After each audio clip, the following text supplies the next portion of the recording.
Chapter 4, Romina. It had been a whole week since I'd left with Father Frollo. I was perched on the balcony in the bell tower listening to the conversation of the boys who were now taking up residence right below me. Without a moment's notice, they claimed my home as their own. And I knew Father Frollo would say it was imperative for me to stay hidden. It was an exhilarating, petrifying, and heart-quickening thought to know there might be an adventure waiting just below me. He hadn't returned, but I knew he would want me to wait for him, to keep myself hidden from these men. Most of the week was unbearably loud. I couldn't get any reading done with all the noises, and without being able to ring the bells, my melancholy grew each day. They tore apart the chapel, completely gutting it into something unrecognizable. It was dark and gloomy, nothing like the piece of history it once was, and I had run out of food 2 days prior. I'd snuck down through the balcony both days. I'd long since memorized which bricks were missing from the outside walls so I could use them as holes to scale up and down the chapel. So far, I'd only taken ice cream, and the grumbling in my stomach was warning me that it was time for real sustenance. I rolled from my back to my side, reaching out desperately for my stony friend Laverne, who mocked me from her perch before the resident crow found his way into her mouth. "Help me," I whispered to her, my voice hoarse and dry from not having a drink of water in nearly a day.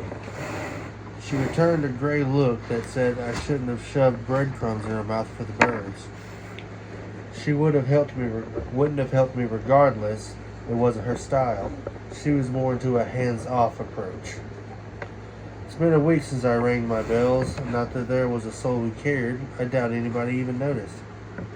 "Did you eat my ice cream?" I heard one of the voices shouting from below the floorboards of the attic. "When's the last time you've seen me eat ice cream?" the colder of the three voices answered, wrapping my chest in its icy grip. They yelled a bit more until I felt like I was going to faint from hunger, bickering back and forth until they eventually left the chapel together. I waited my usual 5 or 6 minutes, then grabbed my cloth tote bag and slung it around across my chest before scaling down the wall. The mossy ridges of each brick were smooth and familiar to me as I moved. I slid through the window that led inside a room with a bed, a strong scent of something woodsy but spicy invading my nostrils. It looked so cozy in there now. There was a lavish bed with plush pillows and the softest looking black blanket I'd ever seen in my entire life. Much better than the rags I'd been sleeping with for the last 10 or so years. I'd really only gotten a new one when my previous blanket had grown too small, and I'd complained to Father Frollo that my feet hurt from the cold during the winter nights. He said the pain was supposed to bring me closer to God, but a few years ago the heat stopped working altogether, and he brought me a bigger blanket the next week. Bigger, but not soft. I dropped to the bed, nuzzling into the sheets, getting that warm, cozy smell all over me so I could enjoy it later when I was forced to retreat upstairs into my hiding place. It was as soft as it looked, and now I was afraid I'd never get up again. But if reading taught me anything, it was that Goldilocks always got caught, and I wasn't about to stick around long enough to find out just what these heathens would do to me if they caught me in their things. I'd overheard their threats to Frollo, warning him to stay away from the chapel, that it belonged to them now, along with anything in it. Well, I was in it. So what did that mean for me? I made my way to the kitchen, opening cabinets and grabbing whatever I could recognize as easy-to-eat food, shoving it into my tattered tote bag. I opened the fridge, practically tearing up at the sight of bottled water. I filled my bag until it was too heavy before turning toward the sink. That was later water. I needed now water. I turned the sink on and turned my head to the side before shoving my mouth under the faucet and letting the water pour directly down my throat until I was practically choking. I was soaked, but at least now I had plenty to drink. Walking back through the same bedroom I came from, I took my time observing the space now that I didn't feel like I was a stone's throw away from death's door. That's when I noticed the little bookshelf next to the bed, and the word lies captured my eye fast enough to force my feet closer.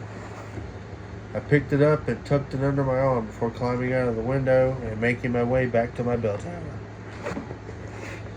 I happily ate a bag of chips while looking at the campus from Laverne's ledge. Here I had a 360-degree view of the entire property. The lake glimmered a beautiful bronze while the sun set slowly over the horizon, marking the end of another day. Each one felt like a countdown, but for what, I didn't know. I heard the shuffling of grass and turned my head to see a reddish-haired student standing just outside one of the chapel's windows. He cupped his hands around his eyes, trying to peer through the glass, even though I was watching him without his knowledge. There was something churning in my belly that made me uncomfortable about him watching them. "Help me out, Laverne," I whispered over to her, and the resident Corvid obeyed, flapping out of her mouth and taking a giant crow poop on the intruder's head. "What?" he said in a confused tone, trying to remain soft and unheard. The realization must have set in as he fingered his way through the bird poo in his hair, and his disgust became impossible to mask. He dry heaved loudly enough that one of the boys opened the door, and that's when he took off running, cursing into the wind as he ran across campus, the wrath of Laverne on top of his head. "Thanks. I knew you couldn't stay mad at me." I tapped her head and retreated into the bell tower. I spent most of my time up there, high above the attic, while the boys were in the chapel. Otherwise, I was constantly tiptoeing and making sure I wouldn't be noticed. A bell tower was a good 2 stories up from the chapel. It was the only place I felt free from the crushing panic I fell into every time I played out the scenarios in my head of them finding me. Would they hurt me? Would they toss me into a poorhouse? Would Father Frollo fight to protect me when he wants nothing more than to keep me from the world? He had left me up here to starve for a week now. Would he do anything at all?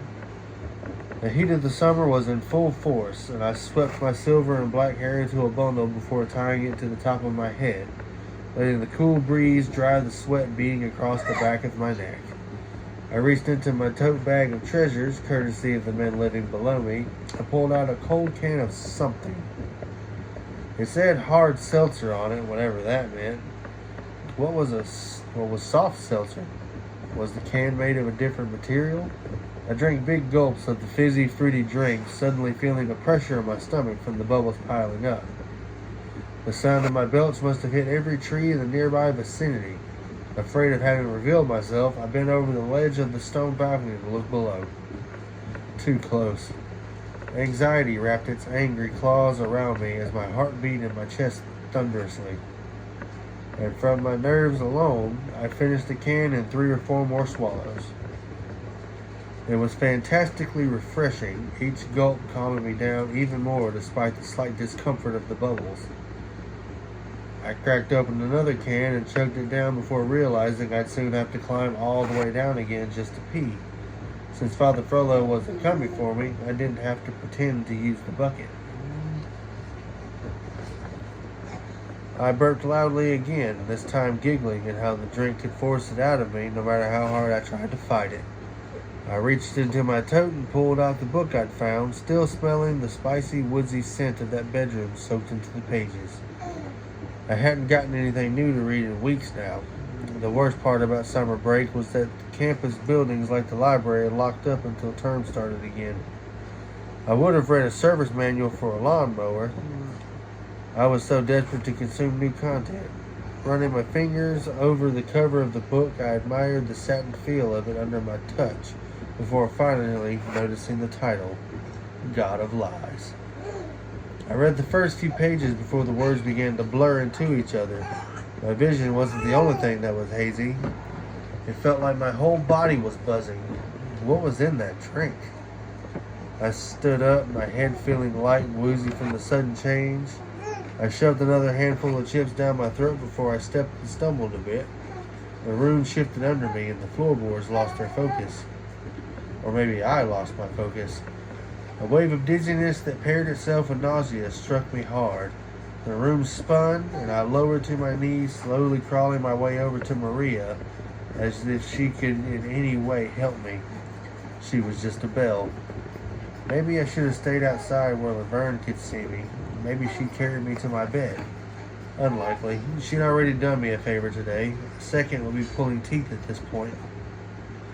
I resigned to defeat and lowered my face to the ground slowly, turning my head to the side to feel the coolness of the wooden plank under my cheek. That felt nice. Maybe just a few minutes, I mumbled to myself before I closed my eyes and gave up fighting the swirling vortex of doom that spun through my head at warp speed.